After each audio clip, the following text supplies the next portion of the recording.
On today's Locked On Thunder podcast, we're going to dive into why the Thunder falling to 0-3 should not make you panic, and Tre Mann played much better than the box score showed yesterday.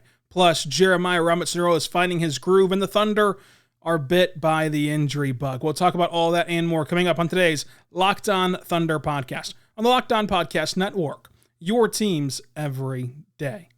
You are Locked On Thunder, your daily Oklahoma City Thunder podcast. Part of the Locked On Podcast Network, your team every day.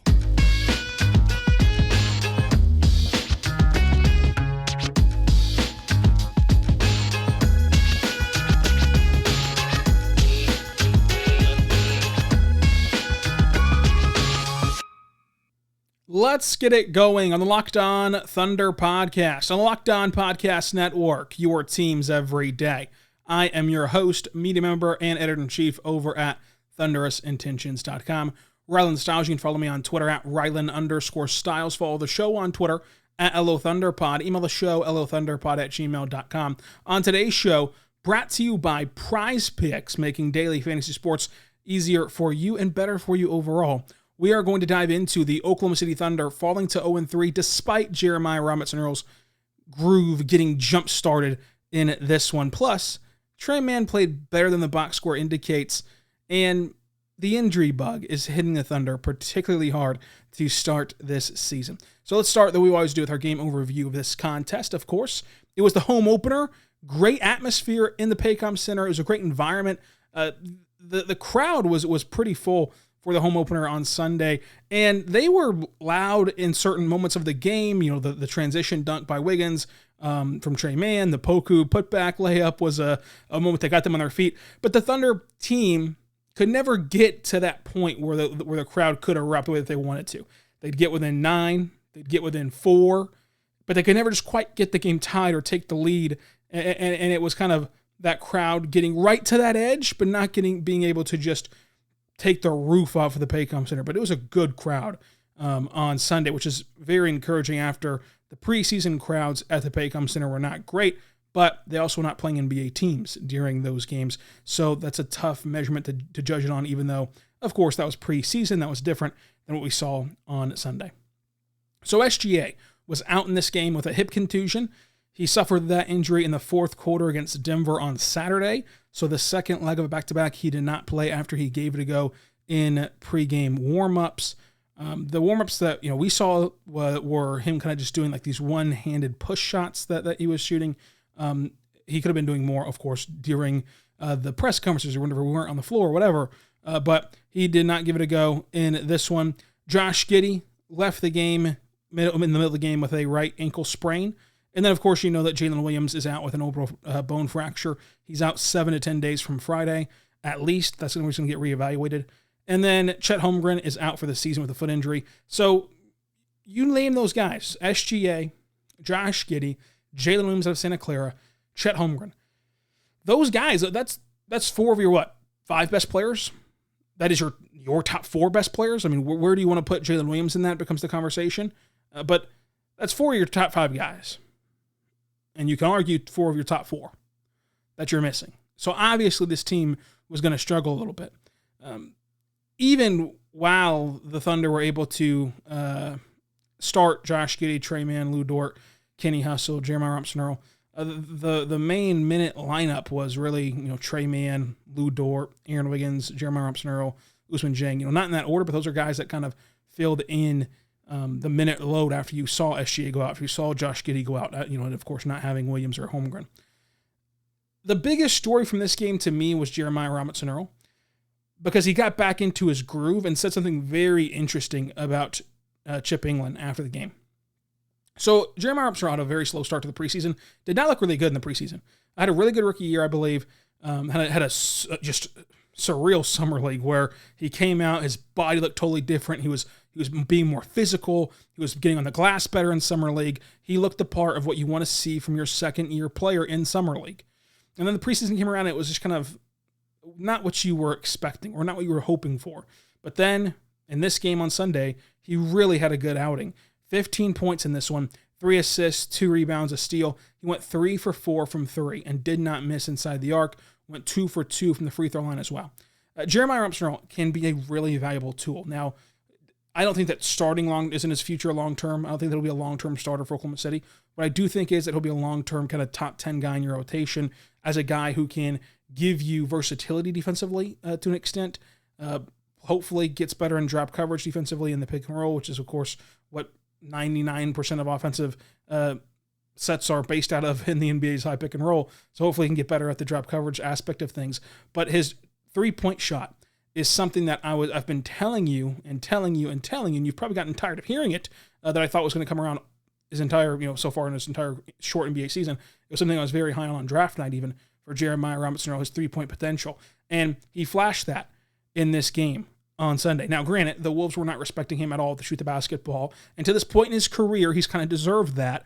But I've been telling you, the process is there. The results aren't. The jump shot is good. He has the ability to make them. It just has to actually fall in the ring.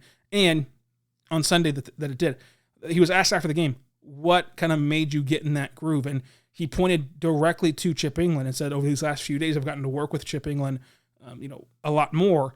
And what he said about Chip England, I think, kind of heightens or highlights why he is, I think, the best shooting coach in the NBA. He said that Chip England does not believe that there's one way to shoot the basketball. He wants to make the way that you shoot, and simplify it. And I think that that's huge. Having a coach that does not want to take anything away from you that is natural, that's comfortable, and believes that he can doctor and fix whatever you like, I think will go a long way in getting more players, better at shooting the ball. It's the same thing that you see in baseball, right? If you have a hitting coach in baseball, it just won't let you wiggle the bat before and get your timing down. He thinks that that's just dumb and takes that out of your kind of batting stance. That isn't necessarily going to result in success in my way or the highway type of stuff. I think that what Jeremiah Robinson-Earl was kind of trying to explain, and I think that by simplifying, I'm kind of taking the word simplify and doing a lot of legwork with it. But how can you get the way you like to shoot down to just the necessary movements? And in that, your timing gets easier.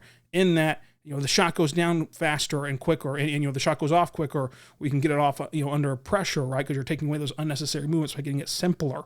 I think that that's a big deal rather than, hey, they've brought Chip England in, he's going to change the entire way that people shoot. And I think that we've seen some of that in the offseason where we take every little video of preseason, runs, of kind of off-season runs in different random high school gyms, and we're like, whoa, is he shooting the ball a tick different? Is that ball just raised a hair above his head compared to where it was last year? Is his thumb just an inch inside where it was last year? We're looking for all these little things, and what honestly might be happening is stuff we cannot see, stuff that it's just unseeable to the untrained eye, that he's just made more simple from what they already had been shooting like before, and that little simple fix has gotten and garnered a lot of results percentage-wise. Maybe that's kind of the key to it. But I like the way that he explained that of Chip England, despite his incredible accomplishments and bona fides of being able to truly overhaul guys' jump shots and guys' ability to shoot the ball, does not believe it's kind of his way or the highway. He just wants to simplify what you are doing with your shot and how comfortable you are in that shot. Also, huge credit to Mike Muscala. He was very good off the bench again. Second straight game, he was good off the bench. 11 points in 11 minutes. 9 rebounds, 1 for 3 from 3. Had a couple tough mid-range shots even that were good to see drop. And he was a good example of playing well in drop coverage last night. And maybe he can be a guy that kind of teaches that to the other bigs on this roster. But coming up, I want to talk about Tre Mann and how he was better than his box score showed. Is Lou Dort coming around? Josh Giddey showed those flashes before he got hurt of what I was explaining about how important his rim finishing is. And this Thunder team is just so much deeper than what it used to be. We'll talk about all that coming up on today's Locked On Thunder podcast. But first, I want to say right now about our good friends over at PrizePicks. PrizePicks is incredible, folks. It is the place for you to go and the place for you to experience daily fantasy sports. It is really, really fun. My favorite part about PrizePicks, and you can go there, put in the code Locked On and get a 100% deposit match up to $100, is that it's just you versus the projected number. So take tonight's game, right? Let's say that you have Kawhi Leonard over under 20 points. Okay, place your bet. Do you think he's going to score more than 20 points or less than 20 points? Then all you got to do is sit back and watch. Does he in fact score 21 or does he score 19? Which one is it going to be? And you cash in based upon your bet in that way. So they give you the projected numbers. You don't got to worry about not knowing as much as a professional bettor that goes into your daily pools and just kind of makes the perfect lineup with all the great value. No, you don't have to do any of that. You just got to sit back and watch the game that you're already going to watch and have some little fun on the side with it in terms of the projected numbers of who will score how many points and assists and rebounds and blocks and steals. They have it for every number you can imagine, plus every sport, NBA, college basketball, college football, NFL, NHL, everything that you want, they have it at PrizePicks. MLB, with the World Series coming up. Check it out today. PrizePicks, code LOCKEDON, 100% deposit match up to $100. So check it out today. We're back on the Locked On Thunder podcast, on the Locked On Podcast Network, your teams every day. I am your host, Rylan Stiles. You can follow me on Twitter at Rylan_Stiles. Follow the show on Twitter at LOThunderPod. And now check out the Game to Game podcast whenever this one's over, because the Game to Game podcast is going to be the biggest storylines of every NBA game the night before in 30 minutes or less. Honestly, probably like 20 minutes or less, because it's going to be a 1-minute clip from every single Locked On host about the game they just watched their team play, what the biggest storyline is from that game.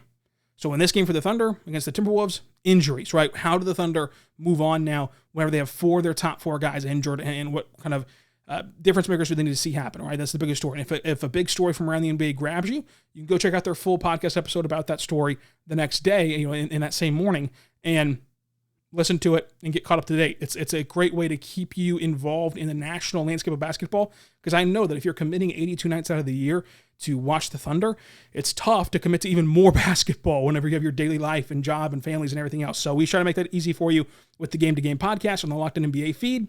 Also check out Locked On NBA for a national podcast about the sport itself. And thank you so much for making Locked On Thunder your first listen every single morning, every single day. We're here for you talking Thunder basketball. Now, getting back to talking about Thunder basketball, Tre Mann. Tre Mann was asked to do a lot this game, obviously with no SGA. But then he's asked to do even more with no Josh Giddey. And the box score, it does not leap out at you. The box score does not scream, great game from Tre Mann. 10 points, 3 assists, 3 rebounds. 0 for 6 from 3. That's the glaring one.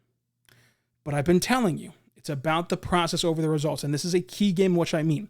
If you watch that game, and if you watch Tre Mann, he was dancing out there. He was creating separation. He was creating good looks that he can hit. He can hit those step-back threes. And if he was on this night and made 4 of them, we would think that he is the best player to ever walk the earth. But since 4 of them didn't rim in, they rimmed out instead, now we have questions about his ability. No, that should not be the case. He was generating good looks for himself and good looks for his teammates, and the shots just didn't go in. But he was able to get that separation in all 3 levels, and use his body at the rim even to help score, but especially the 3-pointers. He missed a lot of open threes that obviously he believes he can make, and he's shown in the past in different games in his rookie season that he can make those caliber of shots. And so whenever you take away I will say this, I think that without debate, Jalen Williams out of Santa Clara, Chet Holmgren, Josh Giddey, and SGA are your 4 best offensive players. Now, you can talk about J-Dub versus Lou Dort, and he was like the 4th best overall player. But I think that there's not really a debate that they're your 4 best offensive players. So you're down your 4 best offensive players, and then you're leaning everything on Tre Mann. You're just leaning it all upon him. And, of course, with offensive, you can debate him and J-Dub as well. But nonetheless, it's all on him. The offensive guy, he's the only pure bucket getter on the floor. He's really one of the only guys that can legitimately create for you in the half-court set. Like, a lot was put on him. And he did a good job of getting himself open and others open. It just didn't fall. It just didn't work out. But I think he played a lot better than he did. And whenever you start to add some of those pieces back and you start lessening that load onto him, he gets even better and more efficient, I believe, as time goes on. But I think that he deserves a lot of credit for what he did in this game. Lou Dort, 20 points, 2 for 7 from 3, 40% from the floor, 6 for 6 from the line. I think he did some good and some bad in this game. I think that this was the best game of his season, obviously. I think that he still took a few too many threes that would have liked to see them get more into an offensive flow than just having him shoot the 3. But that is very kind of ticky-tack kind of stuff. I think what he did an excellent job at is that he had more awareness in this game of the situations. So, for example, Anthony Edwards scored 30 points in this one, but he got in early foul trouble. Tried to attack Edwards, tried to get him fouled out. but he couldn't do it. Credit to Edwards. He played disciplined. He didn't foul out. And when he got in foul trouble, he kind of reined it back in. But it was good awareness by Lu Dort whenever you're down all these great offensive weapons and it's kind of you and Tre Mann and it's kind of like an awkward flow to it. Try to attack Anthony Edwards and take that advantage that you can get or any advantage you can get in this one. So he did a good job of that. The 3-point shot, 2 for 7. A lot of those shots that he missed looked a lot better. They just looked a lot more like, oh, that one could have gone in than what we've seen in games past this season, the 2 prior games. 3 rebounds, 2 assists, 2 steals. It was funny, after the game, he was asked what makes Anthony Edwards hard to guard, and he said, well, he has Karl-Anthony Towns and Rudy Gobert, which I don't think is shade at Anthony Edwards. I think it's the truth. Like, I think that if you asked Anthony Edwards, he will say, those 2 guys make my job a lot easier because they can set those screens. I mean, how often did Russell Westbrook tell everyone about how good it was to have Steven Adams who can set these hard screens and free you up and get a switch for you and make your life easier? It does not mean that Anthony Edwards does not just dominate the Thunder. He did. He dominated the Thunder. He was able to get the better of Lu Dort on a few occasions. Like, he was really good. But that's a good explanation for, hey, you got to realize that this is no longer just like straight up Anthony Edwards isolation on Lu Dort. Like, he now has guys that can get him freed up and can help make his life easier, which is all that you kind of dream of if you're Minnesota. When if you make these trades to get these bigs, you just trade in to get Rudy Gobert, and of course you already had Karl-Anthony Towns. But Rudy Gobert, of course, the screener in these settings a lot of the time. And then also, before Josh Giddey got hurt, the rim finishing looked real. I mean, it looks really, really good. He is already 10 percentage points better than he was last year. As of right now, it's at 67% at the rim. I think that number will continue to climb, honestly. But there was a play in this one as he goes for 10 points, 5 assists, 2 rebounds, and 45% from the floor. There was a play in this one that I think that truly entails exactly what I've been saying. So whenever I'm telling you, hey, look, this rim improvement is important for him in his game. It can make his passing better. A good example of what I'm trying to convey is there was a play last night where Josh Giddey has his man, gets his man on his hip, and that Minnesota defense respects Josh Giddey as a driver so much that because Josh Giddey used his body properly and has his man on his hip and is going to get a look at the rim, they slide over and help defense, and now Giddey is double teamed at the rim, and he dumps it off to Kenny Hustle. And so, with that double team and Josh Giddey's incredible passing ability, you get a wide open Kenrich Williams layup.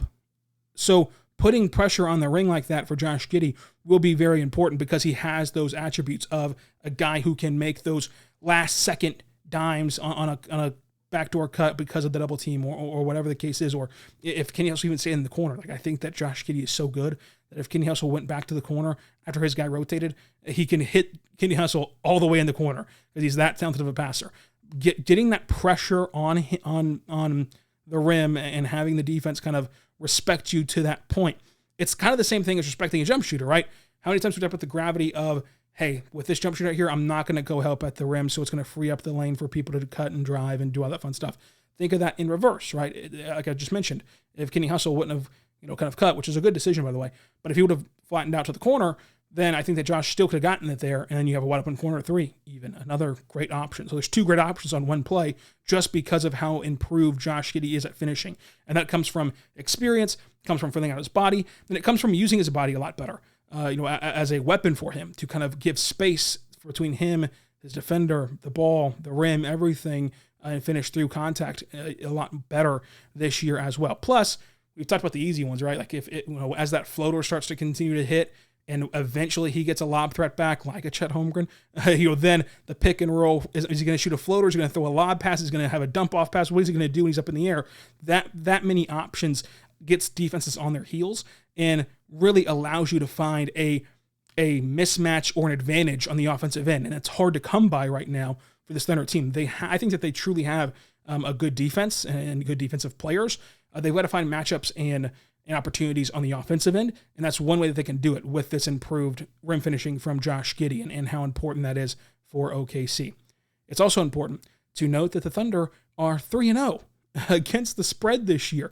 Barely, though. They were 10.5-point underdogs yesterday in the Paycom Center, and they lost the game by 10, so they are 3-0 in the spread category, despite being 0-3 overall. And BetOnline is your number one source for betting needs for football, basketball, NHL, boxing, everything else that you can desire. And so if you want to get involved on betting on sports, if you so choose responsibly, you can go to betonline.net, go to the NBA, and then you will be able to bet on every game that happens. As of right now, there's no line on the Thunder Clippers game because they got to wait and see kind of who's going to play, who's not going to play.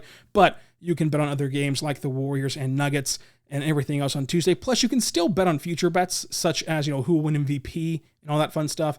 Go check it all out. BetOnline plus World Series, NFL, college football, all that great stuff. BetOnline.net right now.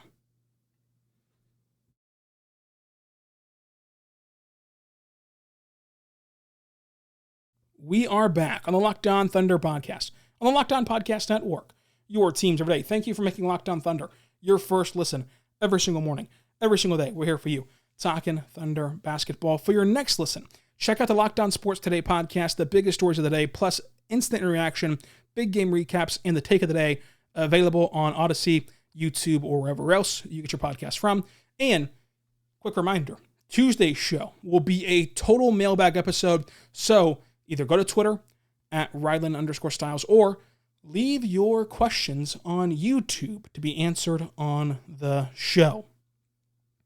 I want to talk more about this game real quick and discuss Jalen Williams of Arkansas getting his first NBA minutes and buckets. He got 4 points, 2 assists, 6 rebounds, 2 for 4 shooting, 2 fouls, and 7 minutes of play is kind of the reason why you have not yet seen him take on a larger role. I think that the screens are nice. I'd still like to see some harder screens in certain scenarios, but he sets overall really good screens for the Thunder.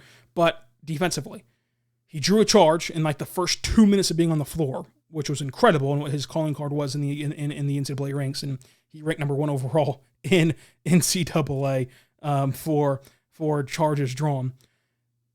But overall, it's tougher for him to guard these bigger teams without fouling, and so it goes back to that conversation of, if you know that he's going to struggle to foul and know he's going to struggle kind of against these matchups, what is development versus what is throwing a guy in the fire? And that's I think that's a conversation that'd be very interesting to hear, like hashed out, if you can give like all these teams truth serum of kind of what their ideology is and philosophies are regarding that.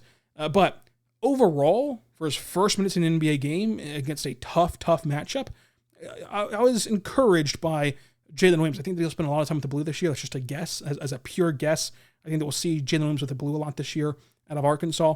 But overall, nice look for him in his first NBA game. Now, Ousmane Dieng did get a lot of run.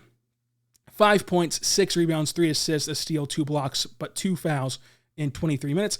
Honestly, 2 blocks, 2 fouls, and having to deal with a much tougher matchup, like there was times he was defending a power forward in this one, it is a really nice effort. And offensively, despite the misses, he looked very comfortable. Like he had the step back open 3, the contested corner long 2, and the floater that all just looked in rhythm and in kind of a natural element for him that I think was important to see him have that level of comfortability. Also, he dunked in this game, which I know a lot of people wonder about, with him dunking in that preseason game, or rather I should say not dunking in that preseason game too much. Now, the Thunder got down 22 and once again started slow. I would like to see a game where the Thunder start fast, although this game had a lot of reasons why they started slow, namely not having SGA at all in this game. But they did get down 22. They never held the lead. And like I said before, the game kind of felt like, oh, man, they get within 9. Okay, now it's 4.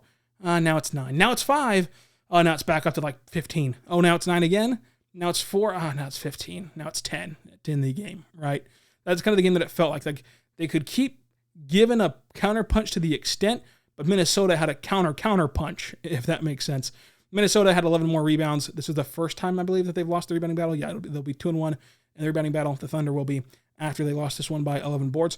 The points in the paint started out horrendously for the Thunder. Ends up being 60-54, so they kind of made a comeback on the points for the paint category. The second chance points actually goes OKC's way. Second chance points goes OKC's way, 19-17. Fast break points goes OKC's way, 19-11. The Thunder had 5 fewer turnovers and still lost by 10. Both teams shot under 30% from 3, but Minnesota had those timely bench triples that really extended this lead in the late third quarter, early fourth quarter setting. Minnesota also made over half of their shots in general because they were shooting a lot from the painted area. Anthony Edwards, amazing. 30 points, one of 7 Timberwolves in double figures. Also, speaking of Karl-Anthony Towns, that behind-the-head pass was incredible that he made. So the Wolves had 7 in double figures. OKC had 6. Anthony Edwards was just incredible to watch. It was fun to watch him play in person. The bet of the day was OKC plus 10.5, 3-0 against the spread, but the Thunder lost 116-103 to fall to 0-3. And the MVP of the game is Jeremiah Robinson-Earl. So again, Tuesday's a mailbag podcast. Drop your questions below. Wednesday, we're going to recap the Clippers game. Tuesday's a stock watch episode of everything Thunder in around the NBA. And Friday, we're going to recap that Clippers game as well. So if you have questions, drop them down below. And until tomorrow, be good and be good to one another.